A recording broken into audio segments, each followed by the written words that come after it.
Dee Sarton with some guests who have helped form what many thought would be an impossible partnership. That's up next when Viewpoint continues.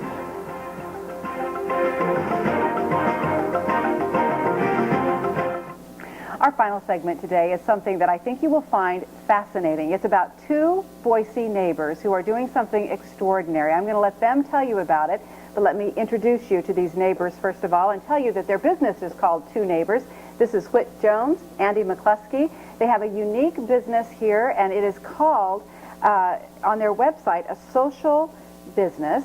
And you describe it, Whit, as saying social change first, profit second. I'm going to let you tell people what that means and what it is that you do.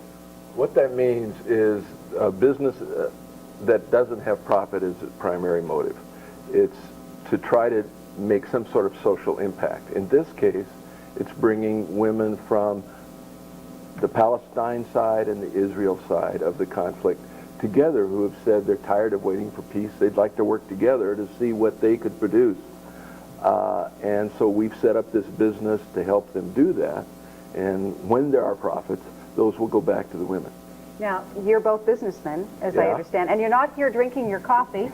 You're actually, I mean, these, it looks like we maybe had a nice cup of coffee here, but there's something more to this. Andy, tell me about these and more about this business venture. Well, first, thank you for having us. Oh, it's good to have you. The sleeve is, the shell is made in Israel by Israelis, many who are poor.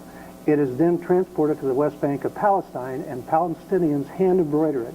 It's beautiful embroidery. It goes back to Israel and is finished. Turn it here so people can see it. Okay.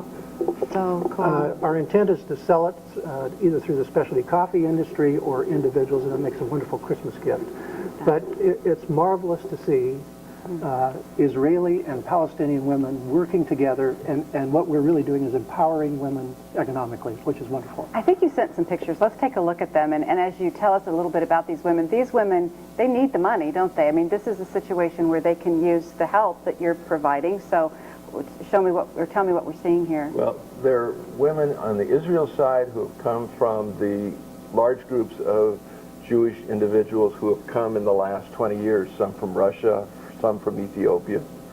Also on the Israeli side are Arab Israelis who are very low income. And then when we go over to the West Bank side, then we're dealing with some really severe poverty. These are people who live in houses made of rocks and in many cases literally live in caves. We sit and drink tea and coffee with these people in their cave when we go over to visit with them in this land that they desperately adore and will stay forever if they possibly can. But they need to provide for their families somehow, and you're providing that method. How did this whole idea come together? We started a program over there where we brought Israeli and Palestinians together and used some professional facilitators to create dialogue so they could sort of discover their shared humanity. And surprisingly, it's very easy just to get people together and for them to fairly quickly, in a few hours, realize that they're talking to another human being. But beyond that, we realized, because some other people have tried this, but if they stopped there, the effects seemed to wear off. But if we found ways that they could form partnerships of things they'd like to do after this. So through this organization called Emerging Futures, we had these gatherings, and one of the first gatherings produced this interest from these women who said, you know what, we're already doing something in our village. Some others were doing things, finishing goods, and pretty soon we had a program. So where do you sell these goods, and how can people help? Currently, we sell them on the internet at www.twoneighbors.com, TWO-neighbors.com. We'll provide a hot link in case you're trying to write that down. Twoneighbors.com. Twoneighbors.com, and we will then partner with Sticks to Go, who make this stick, and they're going to send a blast email to 15,000 specialty coffee shops, and we hope that they will then purchase them for resale. And it's just a wonderful Christmas present and fairly inexpensive. I understand you have a presence on Facebook too, so I'll make sure to put a link on my Facebook page so that you can check out more about what you're doing and how it's going. What is next? I mean, you're both successful business people, so I'm sure you have big plans. What are the big plans here? Well, our biggest plan is really to go national and also in Europe. We think those are our two markets. We believe that the story of these women working together is the most important aspect of this business. It's compelling. We're looking at some additional products.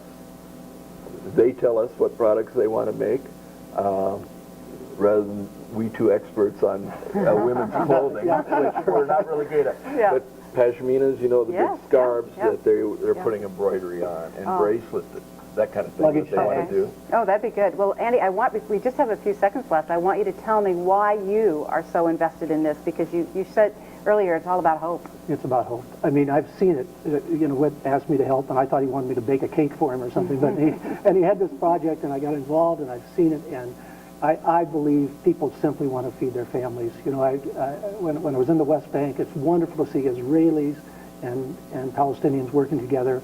And without hope, you have nothing. And this little project of ours has given people hope. So my friends say, why are you doing that? I said, it just feels good. Oh, well, it feels good to know about it. So we'll look to revisit this someday soon as this moves on and the project continues. So what we'll do is we'll create a hot link for you and visit my Facebook page to learn more about two neighbors who've joined us today on Viewpoint.